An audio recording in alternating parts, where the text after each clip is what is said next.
Esto es Espacio de Gestión, el podcast de la Maestría en Gerencia Social de la Pontificia Universidad Católica del Perú, liderando la gestión para el desarrollo. Hola, ¿qué tal? ¿Cómo están? Muy buenas tardes, bienvenidos y bienvenidas a Espacio de Gestión. Espacio de Gestión, como ustedes saben, es el programa decano de la radio de la Universidad Católica. Es el programa indiscutiblemente con más programas, con más debate, con más compartir con todos los que nos escuchan a través de las redes sociales, a través del podcast de este programa que se llama Espacio de Gestión, el programa de radio de la Maestría de Gerencia Social de la Pontificia Universidad Católica del Perú. Gracias por hacerlo posible, gracias siempre por estar con nosotros.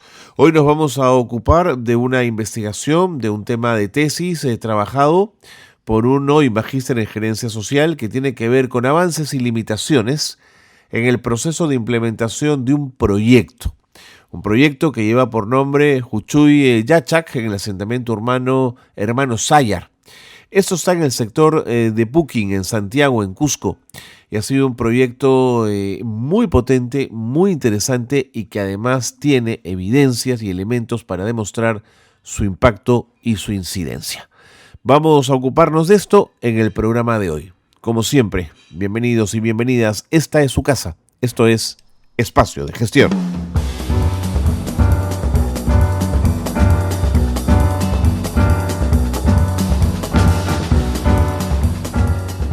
Bien, seguimos conversando entonces con magísters en gerencia social. Esta vez vamos a hablar con el magíster Carlos Molina. Él realizó un trabajo de tesis muy interesante que tiene que ver con los avances y las limitaciones en el proceso de implementación de un proyecto que lleva por nombre Juchuy Yachak en el asentamiento humano Hermano Sayar en el sector de Puquín, Santiago, Cusco. Carlos Molina hoy es magíster en gerencia social y ha tenido la enorme gentileza de atendernos para contarnos un poquito más en torno a este proyecto que fue el material para su tesis de maestría. ¿Cómo le va, Carlos? Bienvenido, gracias por acompañarnos. ¿Qué tal, Carlos? Buenas tardes, muchas gracias a ustedes por la invitación más bien y por permitirme hablar un poquito más sobre la investigación y sobre este proyecto que viene trabajando ya más de 15 años en la zona de intervención. Cuénteme en qué consiste el proyecto Juchuy Yachak. Perdóneme mi quechua, por favor. No se preocupe. Juchuy Yachak significa pequeño que sabe o pequeño saber. Es un proyecto de acción benéfica que nace con 3 voluntarias cusqueñas. Hace ya muchos años inicia su actividad como talleres vacacionales para los niños y adolescentes que trabajaban limpiando lápidas en el cementerio de Almudena. Y bueno, rápidamente se dan cuenta de las necesidades que enfrentan estos niños y se proponen como voluntarias establecer este trabajo ya de forma más local, digamos, de forma más consistente en los barrios de donde venían estos niños, ¿no? Que eran esencialmente 3 barrios de la zona periurbana de Cusco y en diálogos empiezan a establecer diálogos con la comunidad y una de ellas se muestra muy receptiva a los procesos de educación, que es el barrio de Hermano Sayar, y ahí logran hacer una sesión de uso del salón comunal e inician el proyecto Juchuy Yachak, ¿no? Que ya lleva 15 años de trabajo. Eso le quería preguntar, ¿cuál es el periodo de implementación del proyecto? ¿Exactamente 15 años? En distintas áreas se van renovando los proyectos cada 2, 3, 4 años y también se adecúan. En pandemia se empezaron a hacer para dar alimentos como proteínas, legumbres, etcétera, para nivelar nutrición familiar, nutrición que digamos el proyecto venía siguiendo y desde hace 3 o 4 años no detectaba rastros de anemia ni de los indicadores de esta, ¿no? Como baja talla, bajo peso para la edad, pero que ahora en el último año sí están viendo, ya tienen como 15 niños usuarios con anemia. De acuerdo. Cuénteme una cosa, Carlos, ¿qué conceptos teóricos se utilizaron para analizar el proceso de implementación de este proyecto en su investigación? Bueno, primero Primero se hizo una especie de marco teórico sobre elementos de gestión, ¿no? Sobre la estructura organizacional de la ONG, que era parte importante para ver quiénes tomaban decisiones, qué procesos, cómo se organizaban. Luego la cogestión, entendiendo la cogestión como la colaboración con reglas claras y metas, digamos, comunes entre distintos actores como población beneficiaria, Estado y ONG, ¿no? O institución civil, donde se comunicaran claro los roles y las actividades que cada uno de ellos iba a formar, ¿no? Esto fue interesante porque gracias a la actividad de los tres actores se lograron muchas cosas, ¿no? Principalmente en infraestructura y en incremento de la calidad de vida de la población. Luego, administración estratégica, como la capacidad de la ONG de adaptarse a los cambios a través del tiempo y de tener metas claras a las cuales llegar, ¿no? Y tener la flexibilidad para llegar a esas metas. También se utilizó un marco teórico siendo como el gran respaldo para esto. Estamos hablando de funcionamientos en el sentido de lograr que las actividades desarrollen y amplíen las libertades y la libertad de acción de las personas, ¿no? Consideramos que la ONG logró ampliar ciertas capacidades, y principalmente la capacidad de la educación. Qué interesante. Y dime Carlos, el objetivo principal que se trazó la asociación Huchuy Yachaj desde el comienzo en el asentamiento humano Hermanos Sayar, ¿siempre estuvo pensado para el trabajo con infancia? No, fue algo que cambió a lo largo del... Primero se planteó el trabajo con adolescentes, porque eran los que estaban haciendo trabajo de calle, los que se encontraban, digamos, con más situaciones peligrosas, contacto con drogas, contacto con alcohol, digamos, un camino trazado de violencia intergeneracional, abandono escolar. Entonces, en los primeros años el trabajo se realizó principalmente con adolescentes. Después, ya al tercer, cuarto año, si no me equivoco, se dio la idea de implementar un jardín de educación formal que acogiera a los niños de estos barrios porque, bueno, según sale en la investigación y también en las historias de vida, habían muchos accidentes y había, digamos, muchos niños lastimados o incluso muertos porque los padres tenían que llevar a los niños desde la zona de intervención hasta media, 40 minutos caminando, cruzando varias pistas, hasta llegar a algún jardín, ¿no?, que los acogiera. Entonces, la ONG mantenía una comunicación horizontal en esos años muy, muy fuerte con la asamblea comunal. Entonces, a partir de 2 accidentes que hubo con 2 niños muertos por una pista, se implementó, se vio primero como necesidad solicitada por la comunidad la implementación de un jardín. Y a partir de eso se empezó a trabajar con la infancia, ¿no? Desde la educación formal. Qué interesante. Y el hecho de querer sacar adolescentes primero de la calle y luego a niños trabajadores en la zona del cementerio, ¿es porque está probado que el trabajo en calle es absolutamente peligroso para los chicos de esa edad, ¿no es cierto? Digamos, eso está muy medido y muy claro. Sí, claro. En especial cuando este trabajo dificulta el desarrollo educativo de los niños y adolescentes, ¿no? O sea, si, digamos, se entiende que hay muchas condiciones y hay muchos contextos donde las familias necesitan del trabajo de sus hijos, ¿no? Y muchas veces los niños también quieren trabajar porque ven aspiraciones y cosas que quieren adquirir y cosas que quieren lograr desde temprana edad, ¿no? Y las condiciones económicas pues, no se lo permiten y tienen que trabajar para ello. Pero lo que se propone desde la ONG es que, bueno, desde muchos marcos, es que este trabajo nunca interfiera con el desarrollo educativo de los niños. Claro, ¿no? Eso es lo más importante. ¿Cuál ha sido hasta ahora el total de la población beneficiaria del proyecto, Carlos? De los 7 primeros años, si no me equivoco, eran unos 150 asistentes por día. Actualmente en el jardín tienen unos 40 niños y en las tardes, con la implementación de bibliotecas comunitarias, 60, 70 niños. Esos números que compartes con nosotros, de cara a la logística y a la infraestructura de la asociación, ¿son números grandes o son números pequeños? La verdad son grandes. Como sale también en la investigación, una de las grandes dificultades de la organización ha sido la sostenibilidad financiera. Entonces, digamos, se paga un alquiler, se cubren algunos sueldos, pero hay gran trabajo que realiza la institución desde el trabajo de voluntarios, ¿no? Claro. Voluntarios que vienen, que son profesionales, muchas veces ex beneficiarios también de la organización. Estamos hablando de 15 años, ¿no? Entonces los niños que entraron al jardín pues ahora son profesionales, a replicar las actividades que a ellos les ayudaron en su profesionalización. Claro. Sí, pues si no te sostienes en el voluntariado, todo el proceso es mucho más complejo. Carlos, ¿qué te parece si me permites irme con las noticias de gerencia social y regresamos para seguir conversando de estos temas y de los avances y las limitaciones en el proceso de implementación de este proyecto en este asentamiento humano? ¿Te parece? Sí, perfecto. Dale, entonces regresamos en un instante. Estamos con Carlos Molina. Él es magíster en gerencia social y nos está hablando de un proyecto interesante con alto impacto en jóvenes y en adolescentes en el Cusco. Vámonos a la pausa y seguimos con él. Quédense con nosotros, esto es Espacio de Gestión. Esto es Gerencia Social Noticias. El Ministerio de Educación implementó en los colegios de zonas con niveles de riesgos acciones para reducir heladas y el friaje. Se han identificado que un total de 664 colegios se encuentran en riesgo muy alto por las heladas y hay 933 centros educativos que están siendo afectados por el friaje.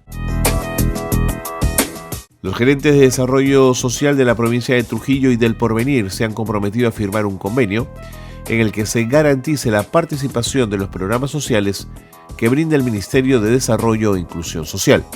El objetivo del convenio es velar por la entrega formal de estos programas sociales en este lugar.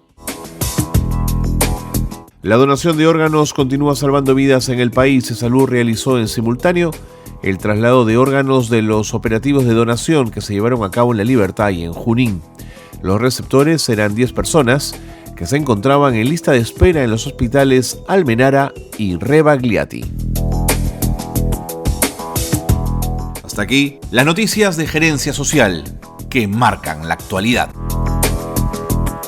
Seguimos en el programa, qué bueno que están con nosotros porque a esta hora nos acompaña Carlos Ariet Molina Quispe. Él es magíster en gerencia social e hizo un trabajo de tesis y de investigación muy interesante que tiene que ver con el avance y las limitaciones en el proceso de implementación de un proyecto en un asentamiento humano, en el asentamiento humano Hermano Sayar, en el sector de Puquín, Santiago, Cusco. Es el proyecto Huchuy Yachaj, espero pronunciarlo bien. Cuéntame una cosa, Carlos, ¿qué tipos de programa de educación y de desarrollo se llevaron a cabo como parte del proyecto? Sí, como le comentaba, se han implementado bibliotecas comunales para realizar reforzamiento y nivelación escolar, lo que también se construye un espacio de educación de confianza, donde los niños y adolescentes encontraban un apoyo emocional, también de materiales educativos de los que muchas veces carecían y por los cuales se sentían discriminados o en disminución frente a sus pares en el colegio, ¿no? Luego se creó el jardín, que era la iniciativa de educación formal, que cubre los 3, 4 y 5 años, que en un inicio cubría todas las vacantes y también incluía un desayuno, un almuerzo para los niños del jardín, que acudían de distintos barrios en esta zona. También se trabajaba con niños, con adolescentes, se hizo una asignación de recursos monetarios, una asignación directa de recursos monetarios para que los jóvenes que habían trabajado en la biblioteca comunal y que tenían aspiraciones para seguir con sus estudios superiores fueran financiados, no tanto en la academia preuniversitaria como en transporte y alimentación, previo compromiso con los padres de familia, ¿no? Porque tenía que ser un trabajo colaborativo si es que se esperaba que los jóvenes accedieran a la universidad, ¿no? Claro. Y por último, también se realizaba trabajo con la comunidad, con los padres de familia, para disminuir los índices de malos tratos hacia los niños. Bueno, violencia en general, ¿no? Violencia de género y violencia hacia los niños. Antes de irte a la pausa, me hablaste del papel del voluntario y de los voluntarios. Dime, sin voluntarios, ¿este proyecto se cae, Carlos? Sí, en el sentido de que al inicio hubo muchos voluntarios extranjeros, ¿no? Porque la ONG recibe dos voluntarios, voluntariado extranjero y voluntariado local. Si bien es cierto, el voluntariado extranjero, por normas de la institución, no asigna dinero, porque, digamos, la institución ha visto que en el transcurso del camino de este dinero, pues mucho de este dinero se va a las instituciones de viaje que hacen llegar al voluntario extranjero, y el dinero, pues, poca muy poco de este porcentaje le llega al beneficiario, ¿no? Al niño o al adolescente. Entonces, como institución, se tiene preferencia para donación o pago de ciertos servicios, ¿no? Compras de materiales educativos, compra de libros educativos, compra de ropa, mandiles, o la asignación a una aula que al final permite pagar el sueldo de algún profesor, ¿no? Y actualmente también se tiene voluntariado local para un proyecto de una extensión, digamos, de la ONG a barrios más grandes, ¿no? Que está netamente apoyado en voluntariado local. Y sí, a lo largo de los años este voluntariado, sea el local o el extranjero, se sostiene no solo por estos pagos que hacen, ¿no? Sino por los vínculos y las figuras de desarrollo que conforman para los niños y adolescentes, que conforman y que conformaron, ¿no? Para los niños y adolescentes. Les permitían el contacto con otro mundo muchas veces, ¿no? Y muchos de ellos, por ejemplo, siguieron sus caminos de profesionalización debido al contacto con un voluntario extranjero, ¿no? Que le había contado que era médico, que era profesional, que hacía eso y que lo impulsaba a seguir su profesionalización. De acuerdo.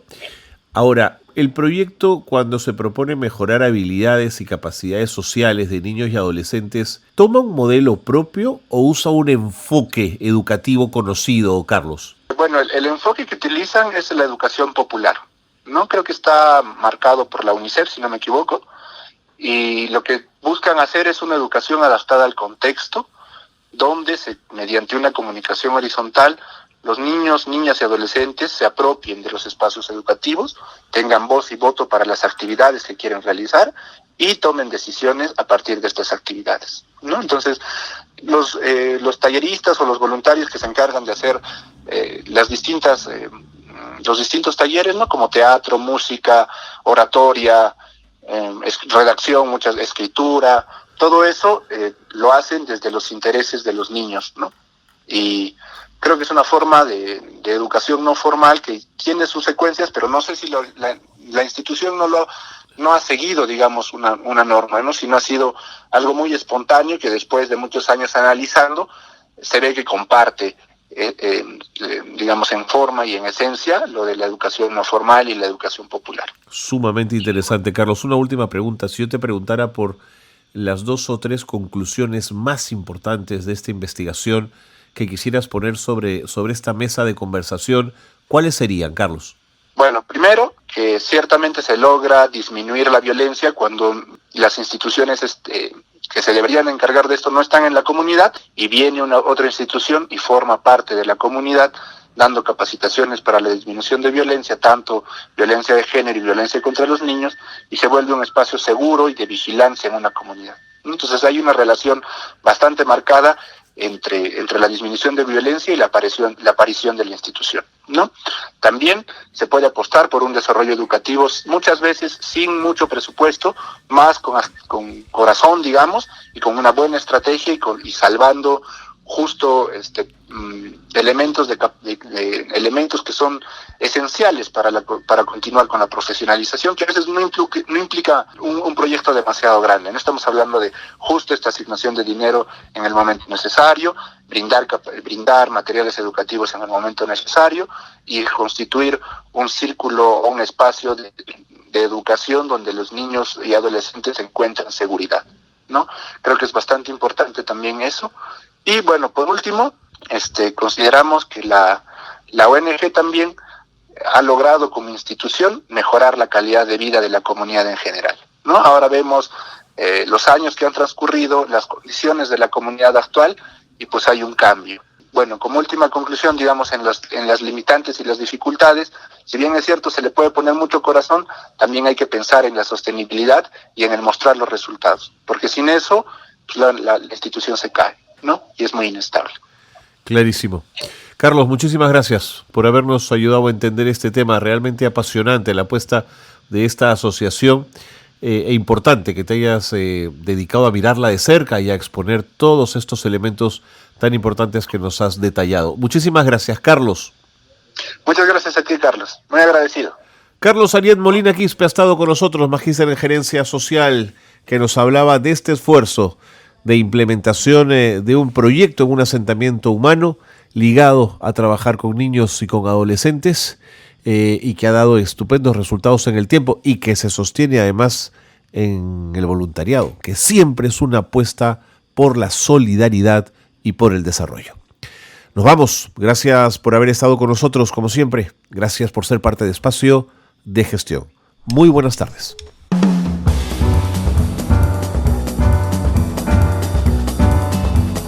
Hasta aquí una nueva edición de Espacio de Gestión. La gerencia social liderando la gestión para el desarrollo.